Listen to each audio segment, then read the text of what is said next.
थोड़ा सा ठीक नहीं क्वालिटी, देखो एक बार।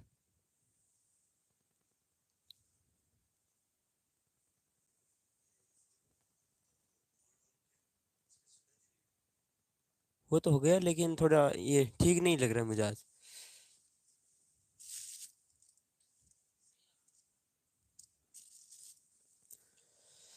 जय हिंद साथियों, नमस्कार। स्वागत है आप सभी का आपके अपने YouTube channel Mukesh Mahendra education पर। सभी को राधे राधे, जय श्री कृष्णा। फटाफट आ जाओ प्यारे विद्यार्थियों, सभी को वेरी गुड इवनिंग। हाँ हाँ, मीनाक्षी कंवर राम राम। रोहित, आज मुझे ऐसा लग रहा है बिल्कुल थोड़ा धुंधला नजर आ रहा है।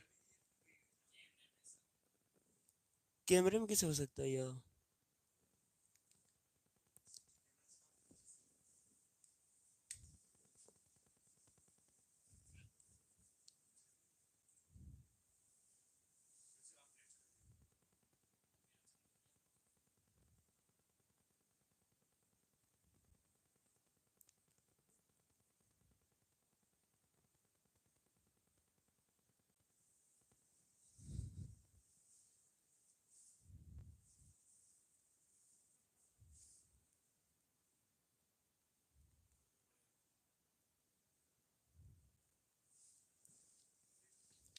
हाँ जी, आगे के सभी प्यारे विद्यार्थियों आ जाओ जल्दी से। और सभी विद्यार्थी एक बार क्लास को लाइक कर दो। बिल्कुल, अब ठीक है, अब ठीक है। मुझे तो लग थोड़ा सा धुंधला नजर आ रहा था, लेकिन अब ठीक हो गया। कैमरे में था सब। हाँ चलो, तो पहले, हाँ चलो प्यारे विद्यार्थियों, आजो देखे जल्दी से। और आज हम हिंदी साहित्य की हमारा मॉडल पेपर रहने वाला है। सभी आजो देखे एक बार शेयर कर दो क्लास को जल्दी से। हाँ जी, पूनम चंद, बबीता, मधु, बाबूलाल, यश शर्मा, मीनाक्षी कंवर, पूनम चंद, सभी विद्यार्थी आजो देखे। हाँ जी, सभी को वेरी गुड इवनिंग, सभी को राधे राधे। और सभी एक बार विद्यार्थी क्लास को लाइक कर दो देखे जल्दी से। सभी एक बार क्लास को लाइक कर दो जल्दी से। हाँ, रश्मि, बाबूलाल, धर्मचंद, आशीष, प्रेमचंद, पूनम, मधु। सर पावली दादा आपको राम राम बोले। चलो राम राम पावली दादा, राम राम। हाँ, अंकित, सुनील, पुष्पा, जल्दी से, जल्दी से आ जाओ देखे जल्दी से प्यारे विद्यार्थियों। राम राम गुरुजी, क्या हाल है? हाँ एकदम बढ़िया है सुमन। हाँ जल्दी से आ जाओ देखे एक बार सभी। अंकित, साक्षी कुमारी। चलो वेरी गुड, बहुत अच्छा। प्यारे विद्यार्थियों, लाइक का बटन दबाओ एक बार जल्दी से। क्लास को लाइक कर दो एक बार सभी। सभी क्लास को लाइक कर दो देखे फटाफट। जी हाँ चलो। तो अपना देखो प्यारे विद्यार्थियों, प्ले स्टोर पर ऐप है महेंद्र ब्यावर कोचिंग। अगर आप क्रैश कोर्स के साथ अभी नहीं जुड़े हैं तो अभी जुड़ सकते हैं, ठीक है ना। हिंदी साहित्य के अंदर हमारी क्लासेस चल रही है क्रैश कोर्स पर। अभी जैसे 7-8 क्लासें हो गई है हमारी, और उसके अंदर नोट्स सीरीज आपको फ्री में मिल जाएगी, ठीक है। अभी आप जो है क्रैश कोर्स ज्वाइन कर लेना, 299 रुपए के अंदर उसको जो है नोट्स में सीरीज आपको फ्री मिल जाएंगे। और ये गारंटी बैच रहने वाला है, एक क्वेश्चन भी इससे बाहर नहीं आएगा। सभी विद्यार्थी ज्वाइन हो जाना, ठीक है नहीं। मैं रेगुलर एक क्लास हो रही है इसके अंदर। और अच्छी बात यह है कि भाई हिंदी का जो क्रैश कोर्स था उसके मतलब पद्य खंड गद्य खंड वो करवा दिया हमने कंप्लीट। हिंदी की पूरी व्याकरण भी हमने करवा दी है। अब बस वो वितान बुक बाकी है, बाकी पूरा हमारा सिलेबस हो गया है जो है। बाकी वो सब प्रसंग व्याख्या वो करवानी है, ठीक है। तो करवा देंगे प्यारे विद्यार्थियों। सभी विद्यार्थी एक बार जो शेयर कर दो क्लास को। जी चलो स्टार्ट करते हैं। तो इसके साथ जुड़ जाना। और आज ही हमारा इंग्लिश का कोर्स भी लॉन्च हो गया है, ठीक है नी। चलो, तो देखो पहला क्वेश्चन है आपके सामने प्रिय विद्यार्थियों के। छापेखाने के आविष्कार का श्रेय जाता है गोवा भारत, गुटेनबर्ग जर्मनी, संघाई चीन या टोक्यो जापान। किसको दिया जाता है छापेखान का आविष्कार का श्रेय? जी हाँ, सवई, योगेश, मीनाक्षी कंवर, बलराम, सभी विद्यार्थी क्या कर रहे हो इसका आंसर? मिठू, सर शादी में नाचने जा रहा हूँ।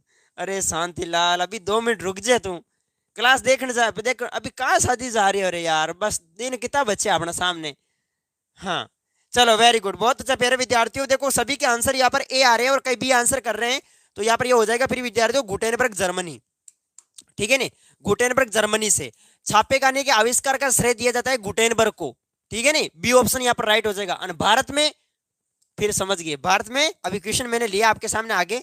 और भारत में पहला छापाखाना बताओ देखे ये प्रश्न, कि भारत में पहला छापाखाना गोवा में कब खुला था? 1553, 1556, 1589, 1590। आगे क्वेश्चन। हाँ अनुपराम, नहीं भूले अनुपराम, बताओ देखें। सर इंग्लिश का ऑप्शन नहीं आ रहा है, क्यों नहीं आ रहा है? कोर्स आज ही हुआ है, आज ही लॉन्च हुआ है कोर्स इंग्लिश का। सभी विद्यार्थी ज्वाइन हो जाना, ठीक है नहीं। प्रदीप, उसके अंदर आपको इंग्लिश की सीरीज मिल जाएगी। आपके माइक में फटफट की आवाज आ रही है। नहीं नहीं, फटफट नहीं आ रही है, झूठ क्या ने बोलो। हाँ, जोनू, सेठी, राजेंद्र, मोहित।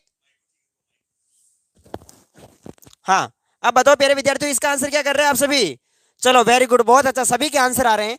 याद रखना 1556 इसका राइट हो जाएगा। भारत में पहला छापाखाना जो प्रिय विद्यार्थियों 1556 के अंदर गोवा में। ठीक है, इसका सी यहाँ पर जो है वो बिल्कुल बी हो जाएगा राइट, 1556। नेक्स्ट प्रश्न की बात करते हैं, अगला देखेगा कि देवसेना कौन थी?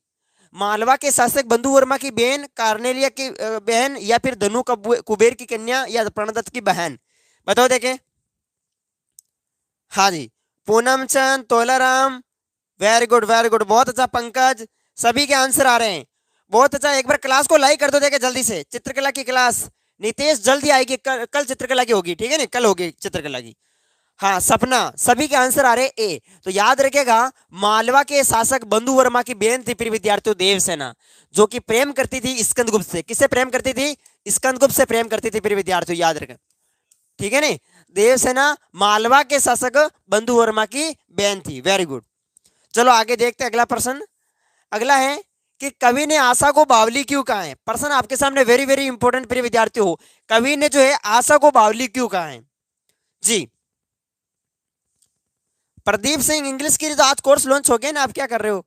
ठीक है, चलो ऐप पर चल रही है क्लास, अब अभी स्टार्ट होगी। अभी जैसे आप सीरीज पढ़ो, अभी तक जो क्रैश कोर्स है उसके अंदर सीरीज हमने ऐड कर रखी है इंग्लिश की, तो अभी सीरीज पढ़िएगा हाल फिलहाल, फिर जो है जल्दी क्लास स्टार्ट करेंगे, वो हमारे आ जाएंगे गुरुजी फिर, है ना।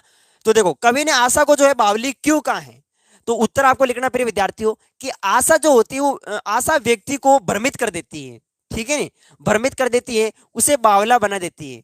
ठीक है, उस व्यक्ति को क्या बना देती है? बावला बना देती है।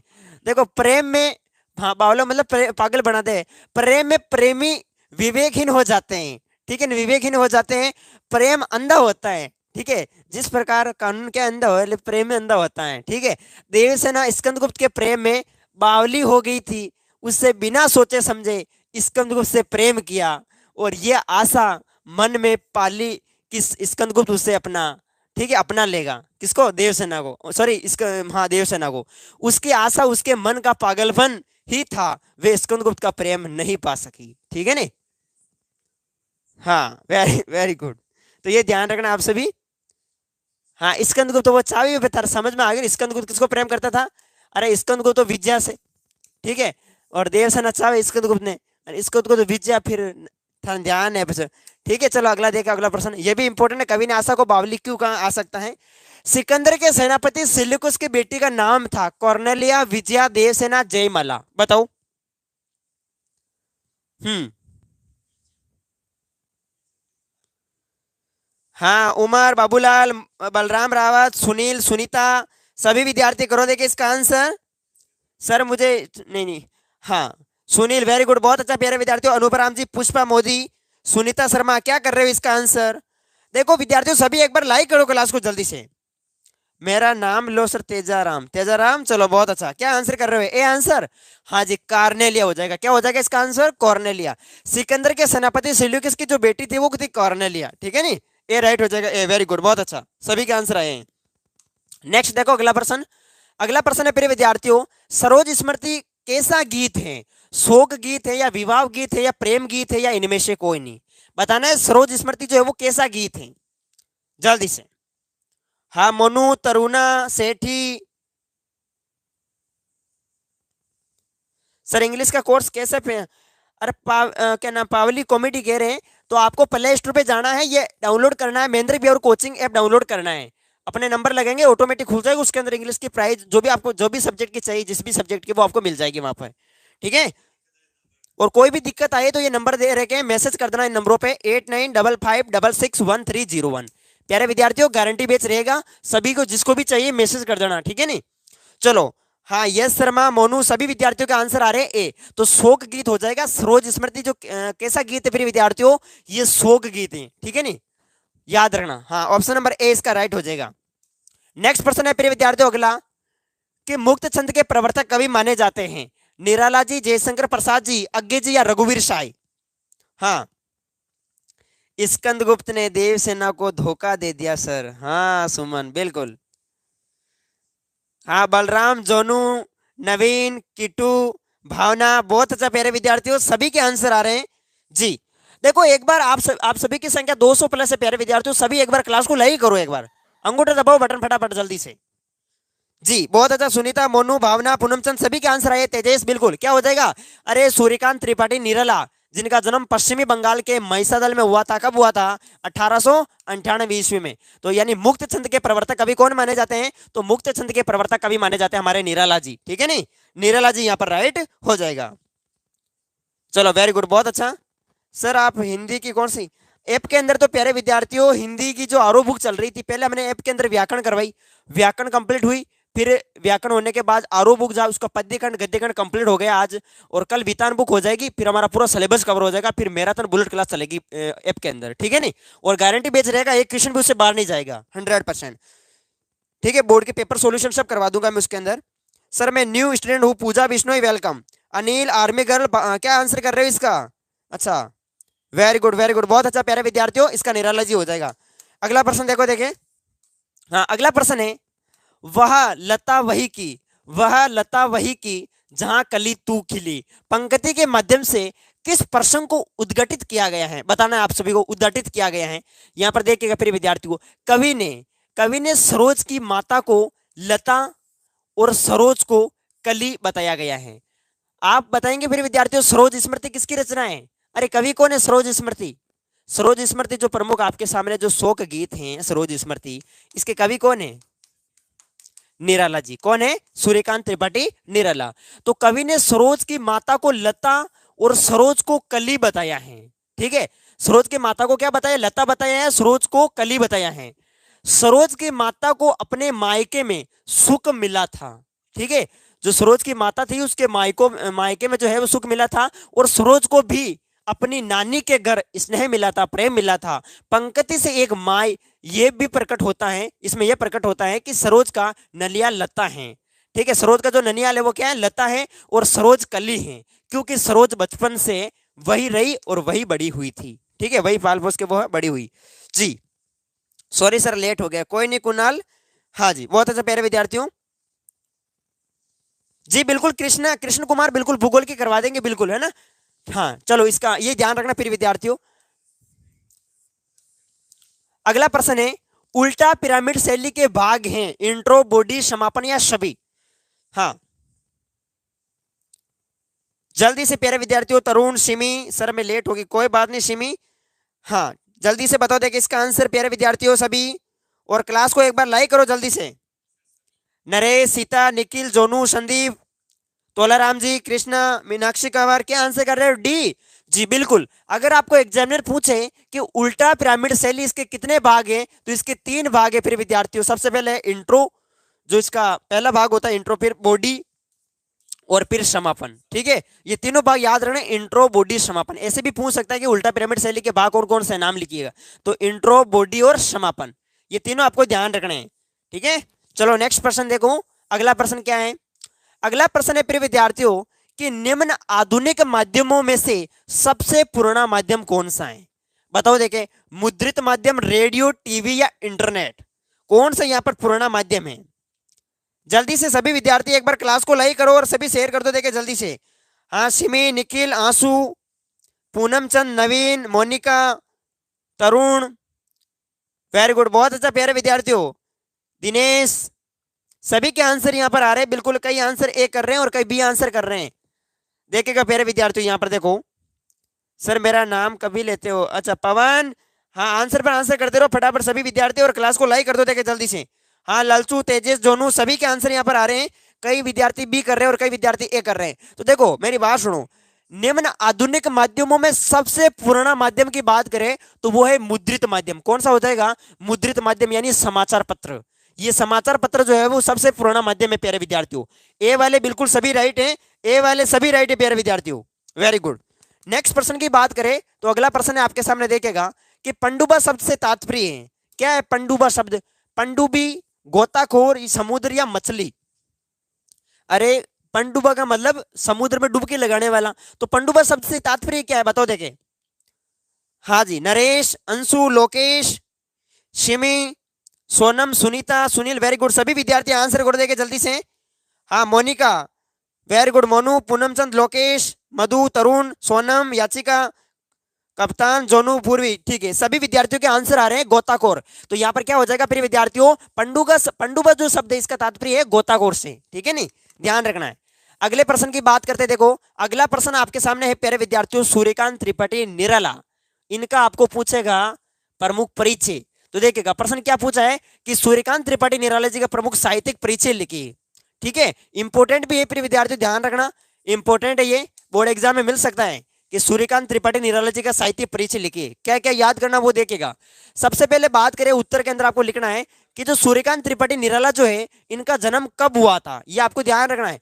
कब हुआ था, 1898 में इनका जन्म हुआ था, ये याद रखना है। और कहाँ हुआ था, पश्चिमी बंगाल के महिषादल में, ठीक है नी। और वे आधुनिक छायावादी एवं स्वच्छंदतावादी कवि थे, ठीक है। तो याद रखना फिर विद्यार्थियों, जो सूर्यकांत त्रिपाठी निराला है वो आपके छायावाद के प्रमुख कवि माने जाते हैं, ठीक है। छायावाद के 4 आधार स्तंभों में से एक निराला मुक्त छंद के प्रवर्तक कवि माने जाते हैं, ठीक है। तो याद रखने का यह भी प्रश्न इंपॉर्टेंट है कि मुक्त छंद के प्रवर्तक कवि कौन है, तो मुक्त छंद के प्रवर्तक कवि है आपके सूर्यकांत त्रिपाठी निराला, ठीक है। उसी प्रकार से इसके साथ साथ वे प्रगतिवादी कवि भी थे। कैसे कवि थे, प्रगतिवादी कवि भी थे ये, इसलिए उनके काव्य में शोषण और शोषकों के प्रति विरोध की अभिव्यक्ति हुई है।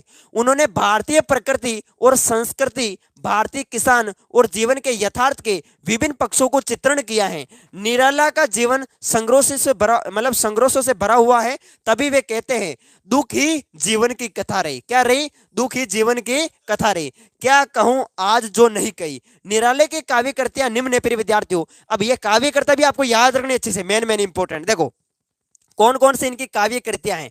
काव्य कृतियां में आपको याद रखना है, तो परिमल है, एक गीतिका है, एक अनामिका है। देखो परिमल, गीतिका और अनामिका, परिमल, गीतिका और अनामिका, परिमल, गीतिमल और अनामिका, ये तीनों क्या इनकी प्रमुख काव्य कृतियां हैं, ध्यान रखना। उसी प्रकार से बेला भी है, भिक्षुक भी है, तुलसीदास, कुकुरमुता, अणिमा, नए पते, अर्चना, आराधना, गीत गुंज आदि प्रमुख जो है इनके मतलब ये काव्य करते हैं। लेकिन मेन आपको याद रखना, तो परिमल है, एक गीतिका है, एक अनामिका है, ठीक है।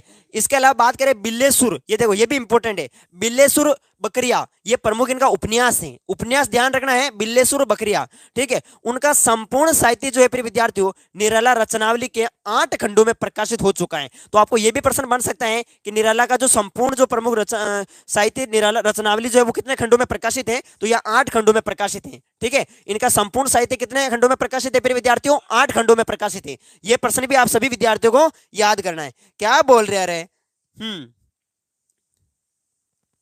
तो पालवी बिल्कुल आप देखो कोर्स ज्वाइन कर लीजिएगा, वहां आपको पता चल जाएगा।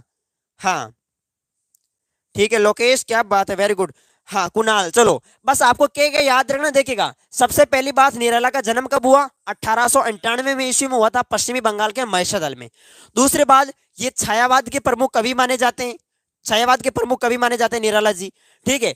और ये मुक्त छंद के प्रवर्तक कवि माने जाते हैं, याद रखना मुक्त छंद के प्रमुख प्रवर्तक माने जाते हैं, ठीक है। और ये आपके प्रगतिवादी भी माने जाते हैं, ठीक है, प्रगतिवादी। उसी प्रकार से इनके प्रमुख बात करें तो देखो इनकी काव्य कृतियां कौन कौन सी, ये इंपॉर्टेंट है वापस, काव्य कृतियां। एक तो ये याद रखना, एक इनके छायावाद के प्रमुख माने जाते हैं, मुक्त छंद के माने जाते हैं। इसके अलावा काव्य कृतियां कौन कौन सी है, तो परिमल है, गीतिका है, अनामिका है। बाकी ये भी याद कर सकते हैं, लेकिन ये तीनों तो आपको याद होनी चाहिए, परिमल, गीतिका और अनामिका, ये तीनों मेन है, याद करना।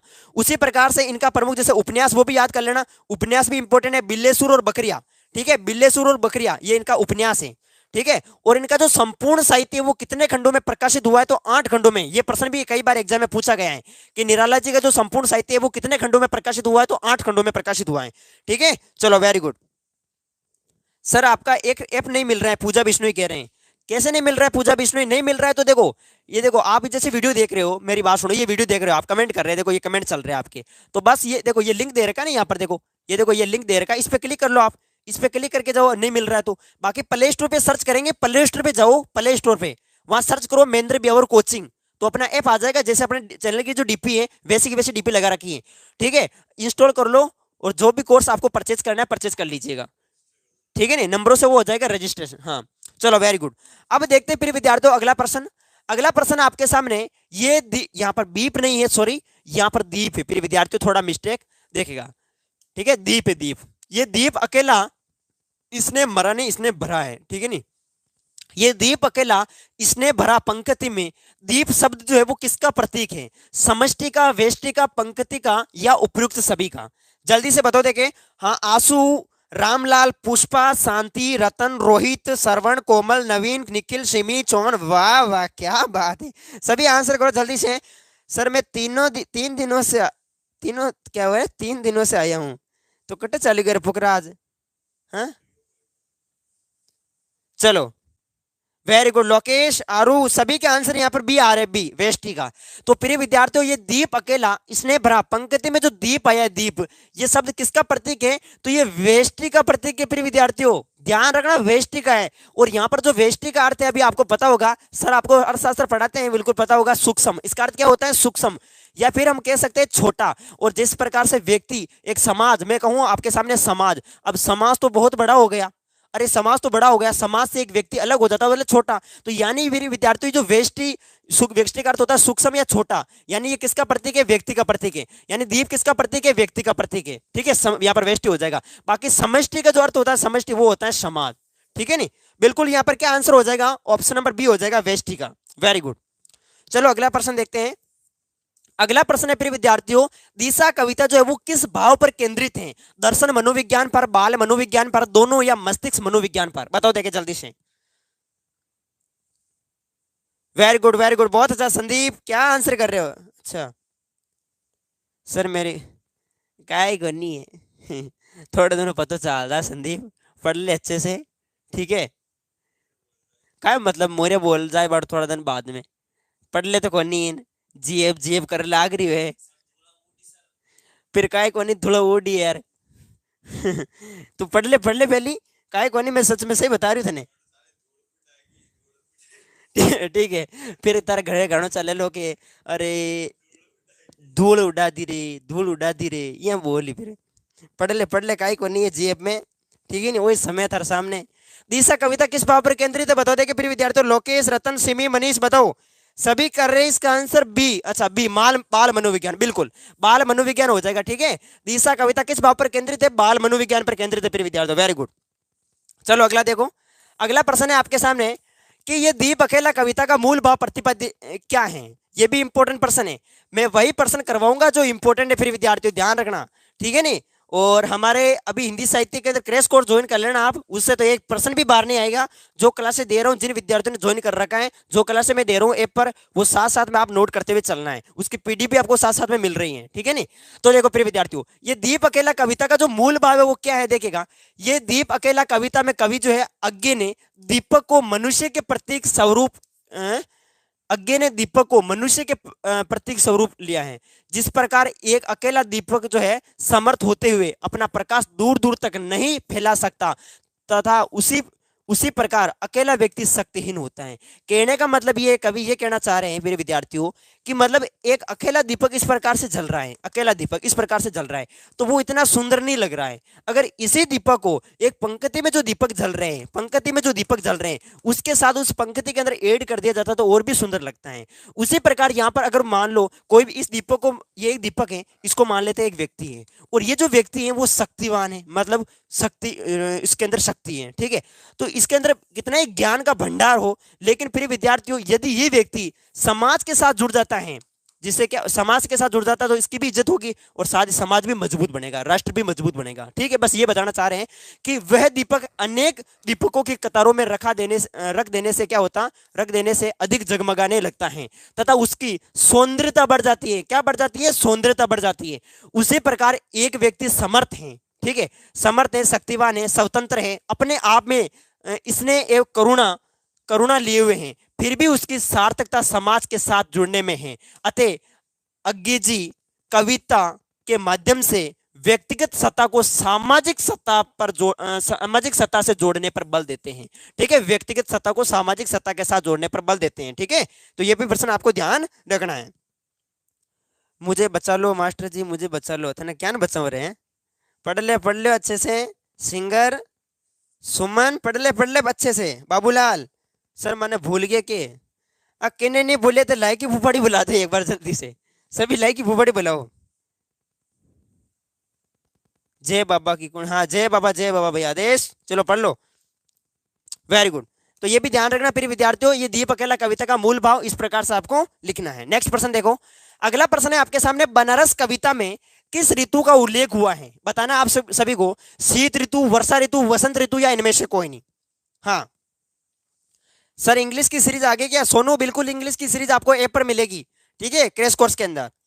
हाँ, सोवन, रोहित, पूनम, सूरज, पुष्पा, कोमल, मनीष, सिमी, वेरी गुड। सभी विद्यार्थी आंसर यहाँ पर कर रहे हैं, बिल्कुल याचिका, सभी के आंसर यहाँ पर आ रहे हैं सी, वसंत ऋतु। तो देखो, बनारस कविता में किस ऋतु का उल्लेख हुआ है प्रिय विद्यार्थियों? वसंत ऋतु का उल्लेख हुआ। किस ऋतु का उल्लेख हुआ है? वसंत ऋतु का उल्लेख हुआ है। जी बिल्कुल, सभी का सही आया है, वेरी गुड।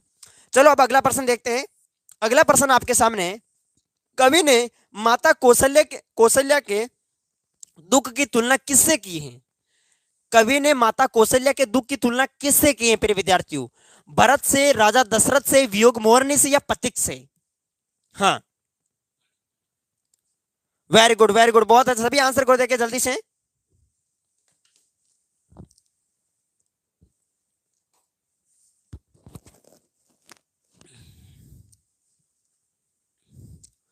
हाँ जी, सूरज, ललचू, मोनिका, पूनमचंद, सभी के आंसर यहाँ पर आ रहे हैं सी। तो क्या हो जाएगा इसका राइट आंसर? वियोगी मोरनी से। कवि ने माता कौशल्या के दुख की जो तुलना है प्रिय विद्यार्थियों, वो यहाँ पर वियोगी मोरनी से की है। भरत राम का प्रेम काव्यांश में किसकी मनोदशा का यहाँ पर वर्णन किया गया है? राम, लक्ष्मण, वशिष्ठ या भरत? बताओ। हाँ धर्माराम जी, वेरी गुड। पूनमचंद, रानी, सुमेर, पुष्पा, खाटू श्याम जी, बिल्कुल। रामलाल, निखिल, रोहित, सभी विद्यार्थियों के यहाँ पर आंसर आ रहे हैं सी। अच्छा सी बता रहे, सी आंसर कर रहे हो। भरत राम का प्रेम काव्यांश में किसकी मनोदशा का वर्णन किया गया है?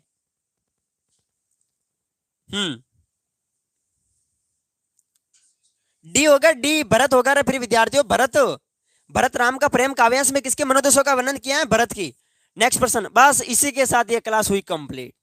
ये थे प्रिय विद्यार्थियों आपके सामने इस यानी कुल मिला के इस 20 क्वेश्चन थे, ठीक है। हिंदी साहित्य के अंदर ये मॉडल पेपर मान लो आप 20 क्वेश्चन थे, और ये मैंने फटाक से आपके सामने 20 क्वेश्चन करवा दी है, ठीक है। अब क्लास से आपको पता है हिंदी साहित्य की हमारी रेगुलर चल ही रही है, सभी विद्यार्थी देखते रहना। और ये अपना ऐप पर क्लासेस चल रही है, हिंदी साहित्य की, हिंदी की, भूगोल की, राजनीतिक विज्ञान की, सब पर ऐप पर अलग अलग, ठीक है। तो ये अपना ऐप है प्यारे विद्यार्थियों, महेंद्र ब्यवर कोचिंग नेम से गारंटी बेच रहेगा, कम समय के अंदर अच्छा मैटर। प्रिय विद्यार्थियों इसके साथ जुड़ जाना आप, हिंदी की सीरीज आपको फ्री में मिल जाएगी। और आज हमने इंग्लिश का कोर्स भी लॉन्च कर दिया है, ठीक है। 2-3 दिन तक आप इंग्लिश की सीरीज पढ़िएगा, फिर जो है इस पर क्लास से रेगुलर स्टार्ट कर दी जाएगी, ठीक है। नहीं चलो, और भी किसी प्रकार का कोई भी डाउट है आपको पूछना हो तो ये नंबर दे रखे हैं 8955661301, इन नंबरों पर मैसेज कर देना, ओके। कोई भी डाउट है तो। हाँ पूनमचंद बता, हाँ सुना दे पूनमचंद, ठीक है। और बताओ अंशु, सरवन, सिमी, बताओ और क्या प्रॉब्लम? हाँ शांति चौधरी, पूजा, सर एक बार जय भीम बोलो, बोलो जय भीम। हाँ सिमी, मोनू, दिनेश, वेरी गुड, अनुपराम, ठीक है, ठीक है प्यारे विद्यार्थियों। बस चलो, और भी कोई डाउट हो तो आप मुझे कमेंट कर देना, ठीक है। नहीं कमेंट कर देना, क्योंकि अब मुझे एपर क्लास से लेनी होती है, इतना टाइम मिलता नहीं मुझे, पूरे दिन में व्यस्त रहता हूँ प्रिय विद्यार्थियों। टाइम बिल्कुल भी एक मिनट भी नहीं है मेरे पास, क्योंकि सब सब्जेक्ट करवानी होती है मुझे।